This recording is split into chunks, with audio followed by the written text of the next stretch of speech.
There's been another mass shooting in a gay bar in Orlando, Florida.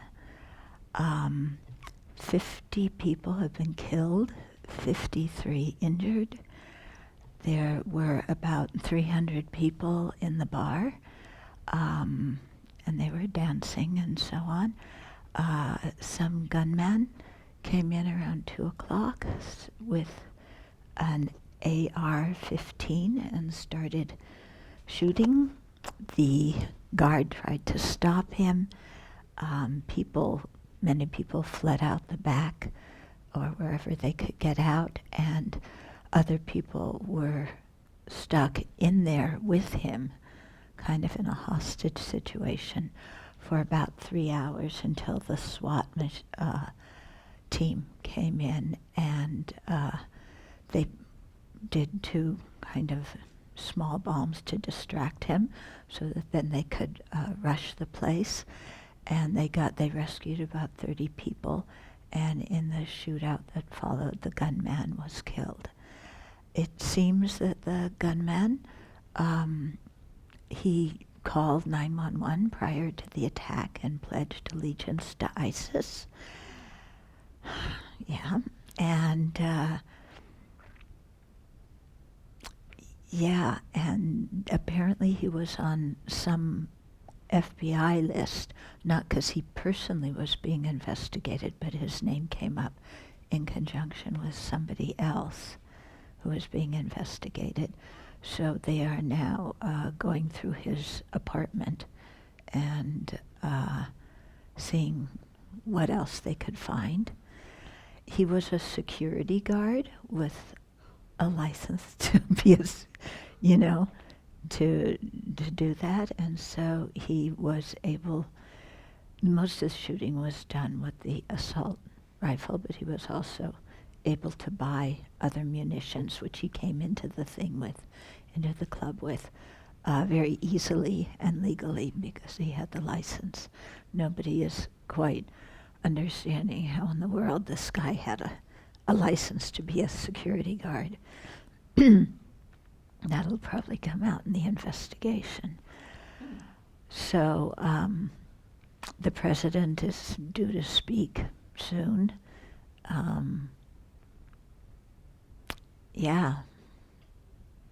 What can I say? I think the important thing for us is to maintain a mind of compassion, of course, for the people who were shot, but and also I think especially for the Muslims in our country who are probably terrified now of retaliatory shootings. and of course compassion for the gunman himself, who obviously was in horrible mental confusion to do something like this. And I think it's important that we continue to approach these kinds of things without anger, without hatred, without forming snap judgments, without discrimination, but realizing that the real enemies are our own ignorance, anger, and attachment. Because unless we had the ignorance, the self-grasping ignorance, unless we had the self-centered thought, then these kind of tragedies would not occur. Because the real motivating force is the defilements within our own mind. And so in that way, seeing that we also have defilements in our own mind, and although I don't think any of us are going to do something horrific like that, who knows what in the world we did in previous lives? We don't know. So it's good, to reinforce our antidotes against anger, hatred, discrimination, and so on. And especially in this country during this very tumultuous election cycle where there's so much harsh speech and so much bigotry displayed in the speech of some people. It's extremely important that we don't fall into that ourselves, and that we maintain an attitude of compassion and inclusion, because the world, and especially our country, is made up of many diverse kinds of human beings. And it's kind of astounding that we've all managed to live together in one place for, how old is the country now? 300 years, something like that? I don't know. I don't. 4th of July comes and goes. We're doing Medicine Buddha then, so I'm not counting the birthday of the country. Come for the retreat instead. But, our country was founded on people from all over the planet who didn't fit in where they lived. And they were able to come here and make a better life for themselves. Yeah, so this is not at all the time for especially a country like ours, where almost everybody except the Native Americans are immigrants, and the Native Americans themselves have been treated horribly. It's not at all suitable. Suitable is too soft of a word, but for us to exclude people, discriminate against people, and use horrible, bigoted language or actions to place people in terror. So whether you're a gunman or whether you're a presidential candidate, this kind of behavior just tears apart our country. And I know for myself, because I travel a lot, so I'm often in the line, coming into the country, the immigration line coming into the country where they stamp your passport and everything. And I always feel so good getting off this plane. And in the U.S. citizen line, there's so many people who look different, It's not, everybody there doesn't look the same. And that makes me really happy when I look around. And I'm not a patriotic person especially. I don't go out for those kind of things. But that inclusiveness really inspires me and makes me proud of the country. So I think, we have to keep up that kind of spirit and not fall into anger, hatred, but not fall into despair either. And not just say, oh, everything's so screwed up, forget it all, because that attitude is not going to help anybody, including ourselves. Yeah, so we have to have an attitude in which we we are responsible citizens, and we speak out against what's wrong with a mind of compassion. Yeah. So I think that's quite important, and the compassion ourselves is quite healing. And like I started to say before, that the real enemies are self-grasping, ignorance, self-centered thought. And we have those inside of ourselves. So we need to also work very hard to eliminate those enemies inside of our own mind. Yeah. Shantideva is a beautiful passage in his text, Engaging the Bodhisattva's Deeds, where he says that you can kill all the external enemies, but that doesn't stop your suffering, because the real enemy is inside here.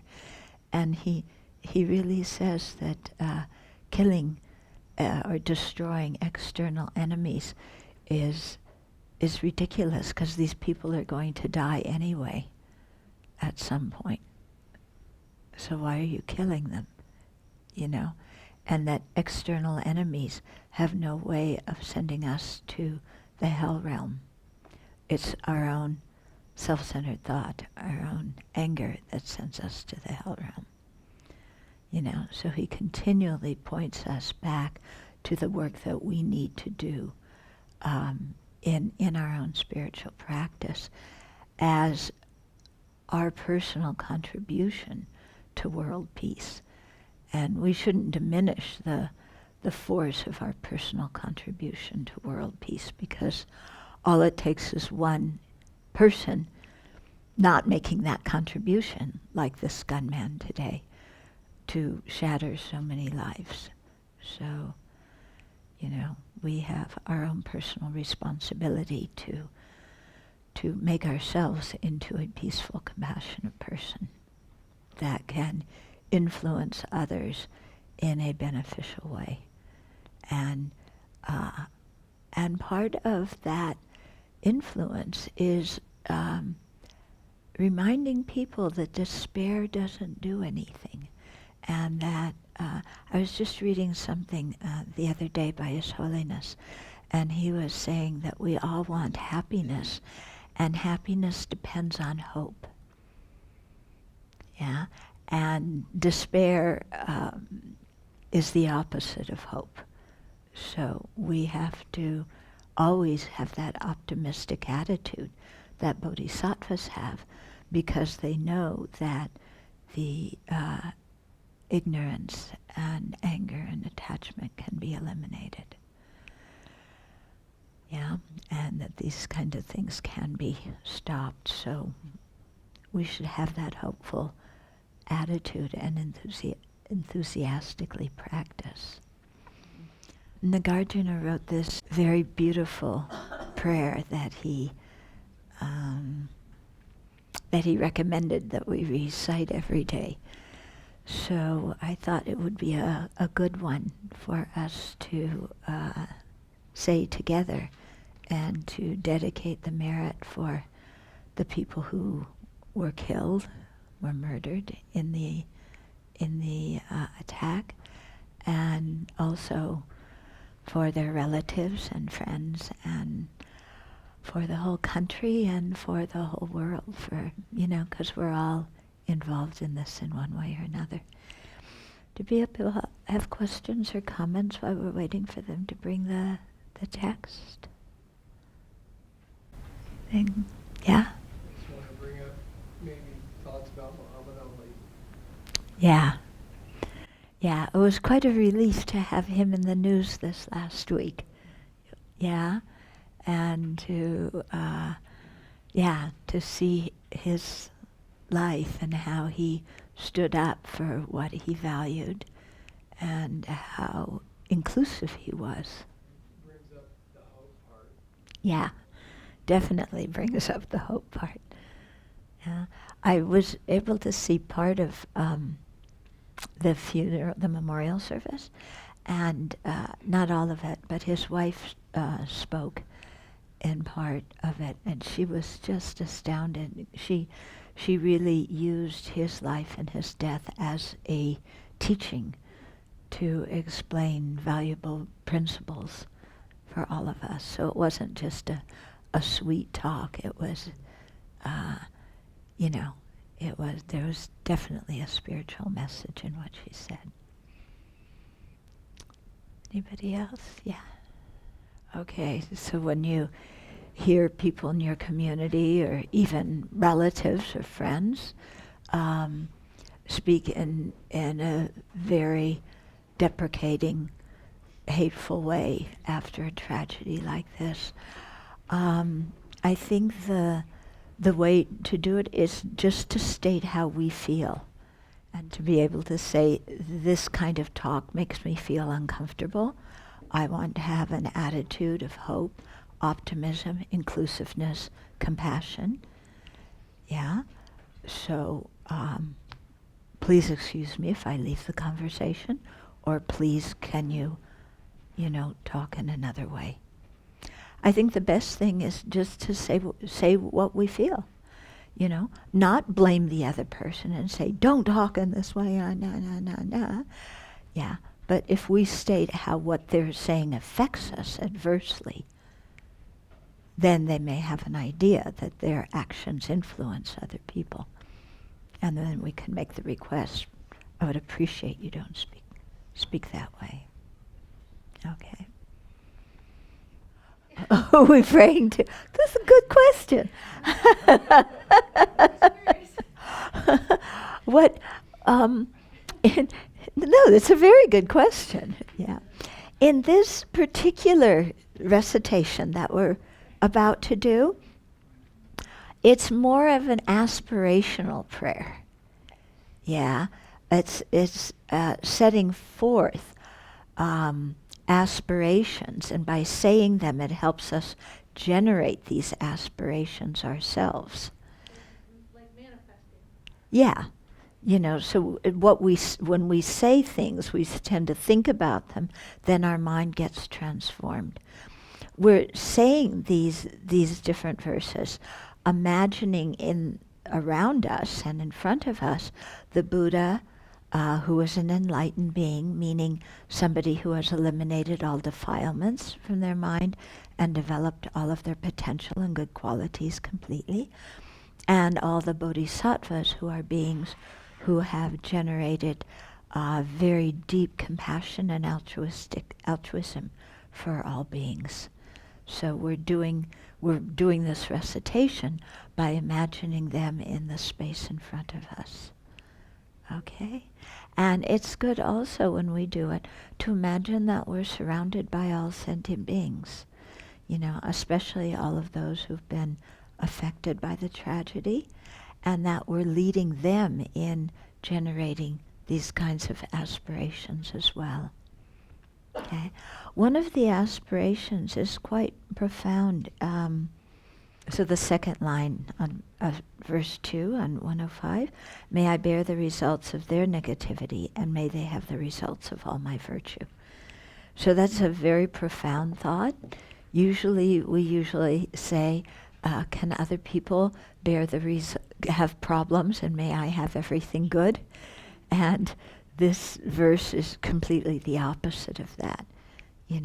It's saying, I want to develop compassion and altruism so strong that I will bear the results of others' negativity, and I will give them my virtue, and may they experience the results of my virtue. Which is, to really feel that is quite something.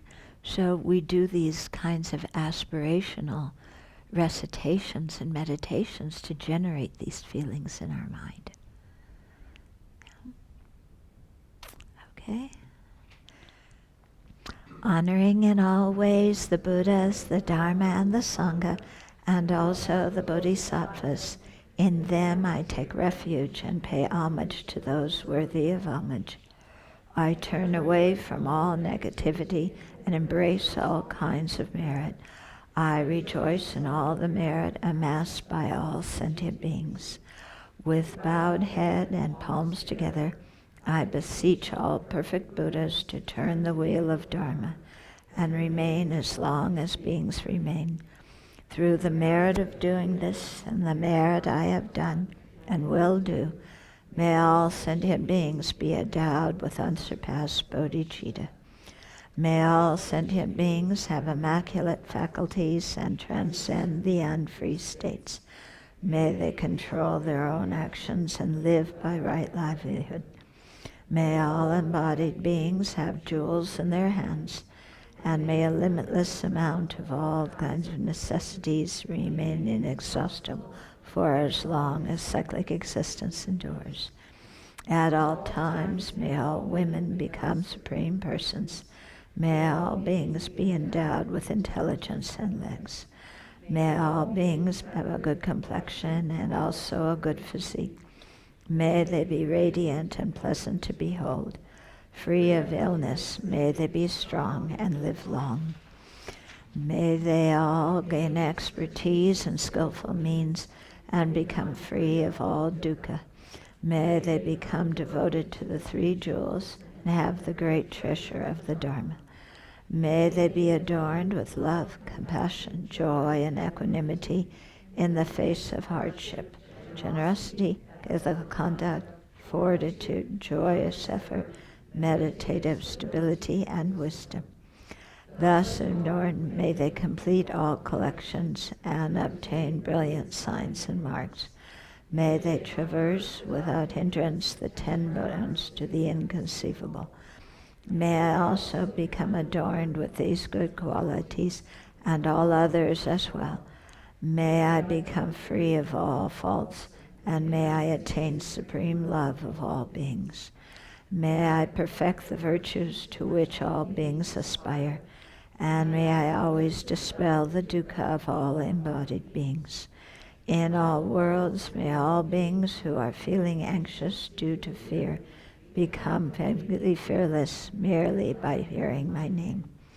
From seeing and thinking of me, and from hearing my hearing, may beings become clear-minded, undisturbed, and at ease. May it be definite that they will awaken, and in all their future lives may they attain the 5 superknowledges.